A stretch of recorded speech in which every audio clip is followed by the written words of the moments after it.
વડોદરા મહાનગરપાલિકાએ advance tax માટે વી map system ચાલુ કરી રિબેટ યોજના માટે પણ આ સિસ્ટમનો લાભ લઈ શકે છે, પરંતુ પ્રથમ ગ્રાહકે મક્ષિકા જેવો ઘાટ ઘડાયો છે. આ સિસ્ટમ ઠપ થઈ ગઈ. એક બાજુ ડિજિટલ ઇન્ડિયાની વાતો, જ્યારે બીજી બાજુ ડિજિટલ સિસ્ટમને લઈને ધાંધ્યા. નેતાજી અને અધિકારીઓનું આ કેવું અગડમ બગડમ. પ્રજાને હંમેશા હાલાકી ભોગવવાનો વારો જ આવે છે. સારું કરી રહ્યા છો, પ્રચાર ખૂબ સરસ કર્યો. વેગવંતા પ્રચારને કારણે તમામ મુદ્દાઓની વાતો પ્રજા સુધી પહોંચી ગઈ, પરંતુ કામગીરી જ્યારે પ્રજા પહોંચી, પ્રજાએ ઉપયોગ કરવાનો પ્રયત્ન કર્યો તો સિસ્ટમ ઠપ. આવું કેવું અગડમ બગડમ અધિકારીઓનો અને નેતાજીનો.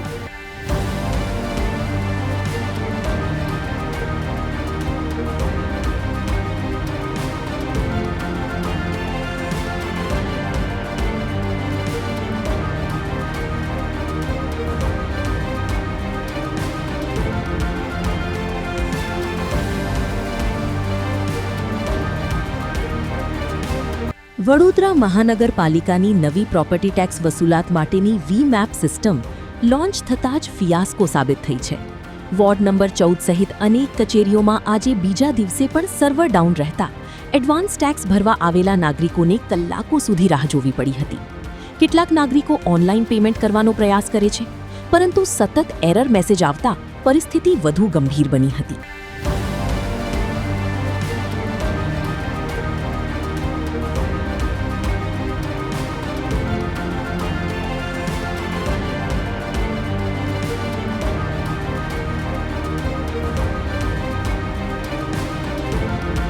નવી સિસ્ટમને અમલમાં મૂકતા પહેલા રેવન્યુ સ્ટાફને પૂરતું તાલીમ આપવામાં આવ્યું ન હોવાનું પણ સામે આવ્યું છે. પરિણામે સિસ્ટમમાં અનેક ટેકનિકલ ખામીઓ જોવા મળી રહી છે. કેટલાક કિસ્સામાં વેરો ભર્યો હોવા છતાં બાકી બતાવવામાં આવી રહ્યો છે, તો ક્યાંક બાકી રકમ હોવા છતાં ઝીરો બેલેન્સ દેખાય છે. જનરલ ટેક્સ, વોટર ટેક્સ અને સુએજ ટેક્સની ગણતરીમાં પણ ગડબડ જોવા મળી રહી છે.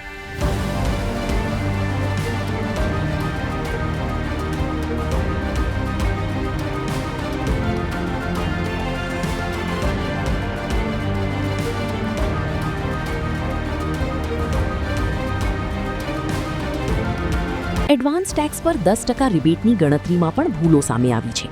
કેટલાક નાગરિકોએ જણાવ્યું કે રિબેટ બાદની રકમ મૂળ વેરા કરતાં પણ વધુ દર્શાવવામાં આવી રહી છે.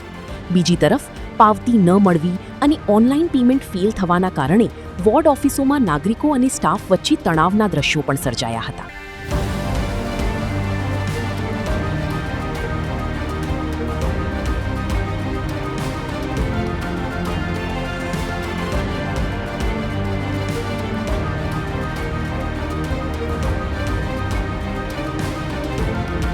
મ્યુનિસિપલ આઈટી વિભાગના અધિકારીઓના જણાવ્યા મુજબ જીઆઈએસ આધારિત નવી પ્રોપર્ટી ટેક્સ સિસ્ટમમાં પ્રથમ દિવસે જ 400થી વધુ વ્યવહારો નોંધાયા છે. ટેકનિકલ સમસ્યાઓ ઉકેલવા માટે સંબંધિત એજન્સીઓ કાર્યરત હોવાનું પણ જણાવાયું છે. તેમ છતાં નાગરિકોનો પ્રશ્ન એ છે કે પૂરતી તૈયારી વિના આવી મહત્વની સિસ્ટમ લોન્ચ કેમ કરવામાં આવી?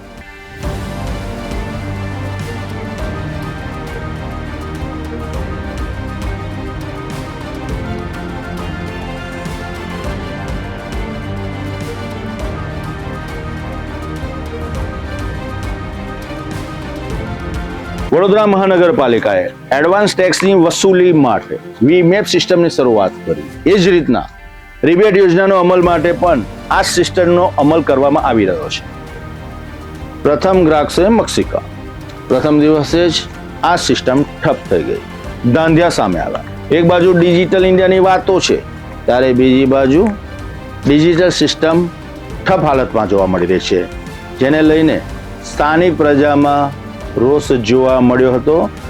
કેમ કે આ તો નેતાજી, અધિકારી અને તંત્રનું અગડમ બગડમ છે.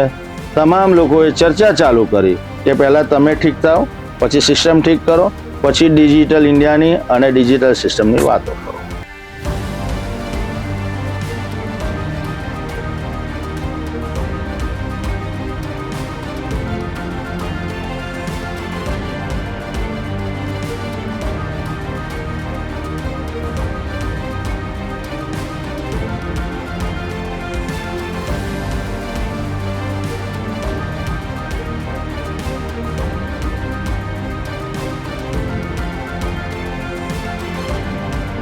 ડિજિટલ સુવિધાઓ નાગરિકને સુવિધા આપવાની સરળતાને બદલે જ્યારે સમસ્યા બની જાય ને તો ચોક્કસપણે ગંભીર સવાલો ઊભા થાય છે. હવે મહાનગરપાલિકાના તંત્ર સામે જોવું રહ્યું અને તમામ નાગરિક મીટ માંડીને બેઠો છે કે આ ડિજિટલ સિસ્ટમની સુવિધા ક્યારે ઉપલબ્ધ થશે અને કેટલી સારી ડિજિટલ સેવાનો પ્રારંભ મહાનગરપાલિકાનું તંત્ર કરાવશે. પડકાર ચોક્કસ છે, કેમ કે આપણે આવું શીખ્યા જ નથી પ્રજાને સરળતા આપવા માટે, કારણ કે મુશ્કેલીનો સામનો તો હંમેશા પ્રજા કરતી જ આવી છે.